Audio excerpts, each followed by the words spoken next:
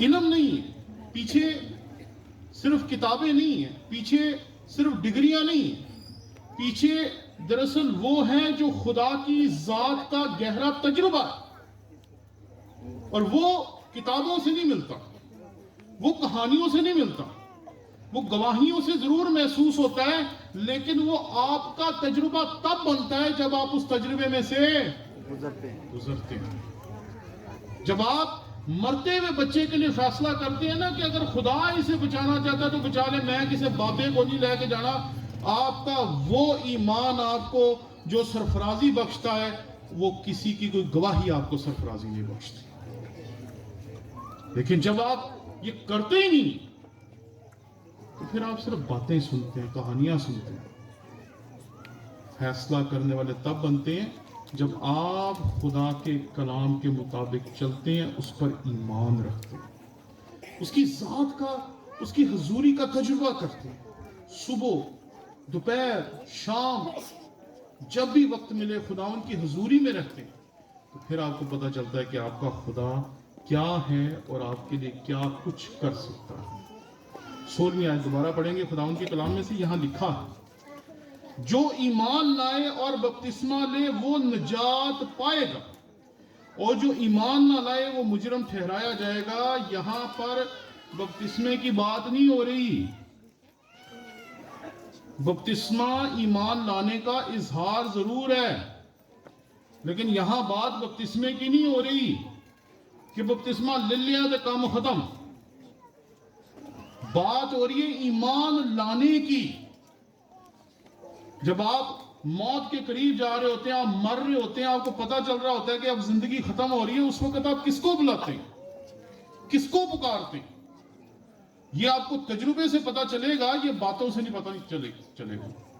جتنی مرضی خوبصورت کہانیاں سن لیں، جتنی مرضی خوبصورت گواہیاں دیکھ لیں، یہ آپ کو پتا نہیں چلے گا کہ جب کوئی بندہ مر رہا ہوتا ہے اور ڈاکٹر کہتا ہے کہ یہ بندہ مر جائے، اس کو لے جائیں، اس کے اندر زندگی کی کوئی امید نہیں ہے، جاؤ انہوں گھر لے جاؤ، جا کے ایدی خدمت کرو۔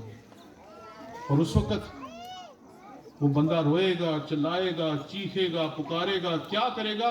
وہ اس کا ایمان ہو، اور اگر اس کا ایمان سچ مچ مسیح پر ہو تو وہ کہے گا کہ مسیح میں نے تیرے لیے بھی کام کرنا ہے، مجھے وقت دے تاکہ میں تیرے کام کو مکمل کر سکوں۔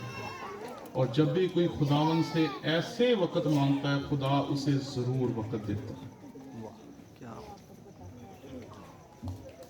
ضرور اسے وقت دیتا ہے تاکہ وہ خدا کا کام کر سکے، کیونکہ وہ اپنے لیے زندگی نہیں مانگ رہا، وہ اپنے لیے زندگی کی بھیک نہیں مانگ رہا جیسے ڈاکٹروں سے ہم لوگ کہتے ہیں بچا لو بچا لو بچا لو بچا لو، وہ نہیں کرتا۔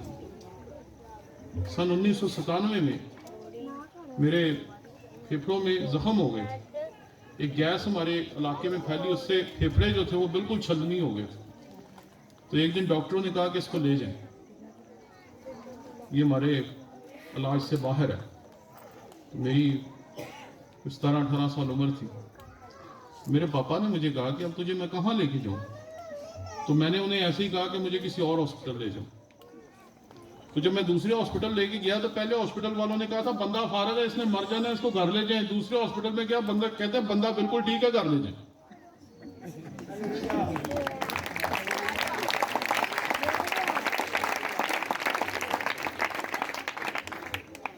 ہوا کیا، مجھے جب انہوں نے ایمبولینس میں ڈالا تو ایمبولینس میں ڈالنے سے پہلے میں نے 1 سیکنڈ کے لیے آسمان دیکھا۔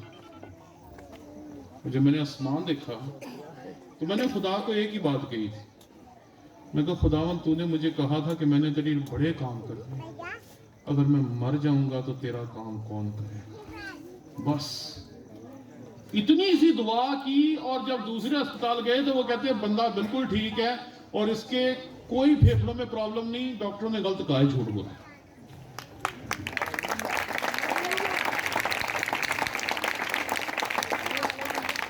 پچھلے مہینے میں چائنا بارڈر پہ تھا تو وہاں سانس لینے میں بڑی تکلیف ہوتی ہے، تو میرے ساتھ جتنے لوگ تھے نا وہ چائنا بارڈر کی کافی تھوڑی اونچائی پہ ہے، تو نیچے سانس ٹھیک آتا ہے۔ تو میں وہاں کھڑا ہوا تھا تو سارے نیچے بھاگ گئے کہ سانس نہیں آ رہا، تو میں جو سارے پھیپھڑے پنچر کرا کے بیٹھا ہوا تھا میں وہاں مزے سے کھڑا۔ ارے یہ تب پتہ چلتا ہے جب خداوند آپ کی زندگی میں اترتا ہے، جب آپ اس کی انگلی پکڑ کے چلنا شروع کرتے ہیں، جب آپ سچ مچ اس کے ساتھ چلنا شروع کرتے ہیں، پھر وہ آپ کے لیے بڑے بڑے کام کرتے ہیں۔ یہ باتیں سننے میں بڑی اچھی لگتی ہیں، لیکن جب آپ ان حالات میں سے گزرتے ہیں پھر آپ کو پتہ چلتا ہے کہ آپ کا ایمان مسیح پر قائم ہے یا نہیں۔